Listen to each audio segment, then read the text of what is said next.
Disaster हुआ है, वो कोई स्टेट है, सिटी है, टाउन है, कोई कंट्री है, कोई विलेज है, उनके अंदर जो भी चेंज हुआ है वो होता है इसमें डिजास्टर में।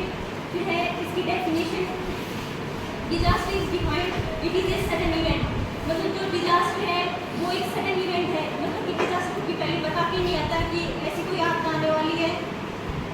फिर है दैट लीड्स टू कुछ लॉस ऑफ ह्यूमन लाइफ, यानी बहुत बड़ा लॉस है ह्यूमन लाइफ का, प्रॉपर्टी का या फिर जोग्राफिकल एरिया का। फिर अकॉर्डिंग टू WHO की द्वारा दी गई जो डेफिनेशन है उसमें है WHO define disaster is any extents that cause damage of economic disturbance. मतलब इसमें सबसे ज़्यादा आर्थिक लॉस होता है, लॉस ऑफ ह्यूमन लाइफ, मतलब मानव जीवन का भी लॉस हो जाता है। इसमें बहुत से इंसानों की जान भी चली जाती है। डिस्टर्ब द हेल्थ सर्विसेज, मतलब स्वास्थ्य सेवा, हेल्थ का होता है किसी का कोई एक्सीडेंट ऐसे हो जाए, किसी के हाथ पैर कट जाए डिजास्टर के उसमें, या फिर कोई मेंटली मतलब उस चीज़ से उसको शौक लगे तो हम अस्त व्यस्त हो जाते हैं उस चीज़ से। फिर है इसके टाइप,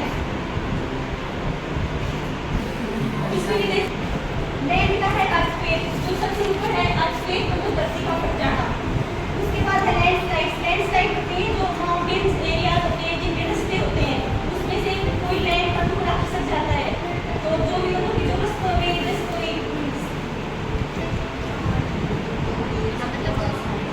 मतलब कि रास्ते जिसमें से कोई भी कार वार जा रही है वो मतलब कोई हो जाए, खाई में गिर जाए तो वो भी एक डिजास्टर हो जाता है लैंडस्लाइड की वजह से। फिर है वोल्केनो है जो ज्वालामुखी, धरती के अंदर से कोई गर्म लावा या फिर जो गर्म गैस निकलती है उसको हम वोल्केनो बोलते हैं। फॉरेस्ट फायर दोनों तरह से हो सकती है, नेचुरल भी और मैन मेड भी हम उसको डिनोट करते हैं। एयर है स्टॉर्म, आंधी भी तीन तरह से हो सकती है, जैसे साइक्लोन, चक्रवात, मतलब कोई भी जैसे धरती में कोई गर्म हवाएं या फिर कोई नम हवा है वो ऊपर जाके हल्की हो जाती है तो उससे साइक्लोन बन जाता है। थंडरस्टॉर्म, कोई आंधी तूफान, बिजली का कड़कना। फिर है कि टोर्नेडो भी एक तरह से तूफान आंधी से ही होता है, जैसे हम लोकल लैंग्वेज में बोलते हैं बबूरिया। फिर है एक वाटर से फ्लड, सुनामी और ड्राफ्ट। सुनामी में बहुत बड़ी लहरें होती है तो सुनामी होते हैं, ड्राफ्ट सूखा पड़ना या फिर अकाल। फिर मैन मेड के होते हैं जो हम ह्यूमन्स के द्वारा किए जाते हैं, इसमें भी हम फायर को भी इसमें लेते हैं, मतलब दोनों तरह से सकते हैं, नेचुरल भी और इसमें ह्यूमन्स के द्वारा भी। बिल्डिंग्स का कोलैप्स होना, मतलब बिल्डिंग्स का ढह जाना। टेररिस्ट अटैक, जैसे पुलवामा अटैक, वो एक टेररिस्ट अटैक को करते हैं। पोल्यूशन है, ट्रांसपोर्ट एक्सीडेंट है जिसमें प्लेन क्रैश या फिर कोई ब्लास्ट, न्यूक्लियर ब्लास्ट है। फिर उसकी 3 फेजेज होती है, प्री इम्पैक्ट, इम्पैक्ट और post impact. Pre impact phase होती है जो डिजास्टर से पहले वाली फेज होती है, उसको हम प्री इम्पैक्ट फेज कहते हैं।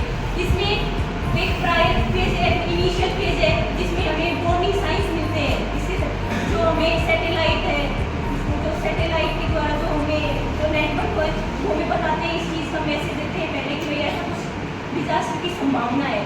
उसके बाद इम्पैक्ट फेज, जब डिजास्टर हो रहा होता है वो कुछ मिनट का होता है, कुछ घंटों का या कुछ दिनों तक का। कुछ मिनट का अर्थक्वेक होता है जो कुछ मिनट तक आता है, कुछ घंटों की होती है जैसे कोई फ्लड है वो कुछ घंटों तक, और कुछ दिनों तक की होती है जैसे एपिडेमिक डिजीज, जैसे कोई टाइफाइड, मलेरिया या फिर कोई डायरिया डिजीज होती है।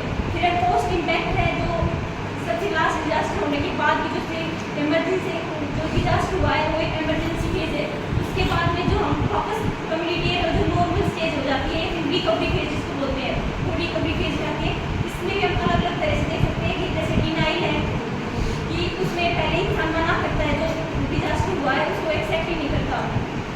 उसके बाद स्ट्रॉन्ग इमोशनल रिस्पॉन्स, मतलब वो होने के बाद क्या कैसे रिस्पॉन्स देता है, जैसे शॉक की कंडीशन, पहले वो शॉक प्रकट करता है जैसे एंगर है, सैडनेस है या फिर स्पीकिंग डिफिकल्टी हो जाती है, उसको रेस्पिरेटरी प्रॉब्लम हो जाती है, तो एक तरह से शॉक की कंडीशन में चला जाता है। उसके बाद वो एक्सेप्ट करता है, मतलब कि जो भी उसके साथ जो भी घटना हुई है उसको धीरे धीरे समझने की कोशिश करता है और साथ साथ एक्सेप्ट करता है। फिर है रिकवरी, जो हो गया वो सबको समझता है, सोचता है, उसके बाद वापस रिकवरी फेज में आ जाता है। you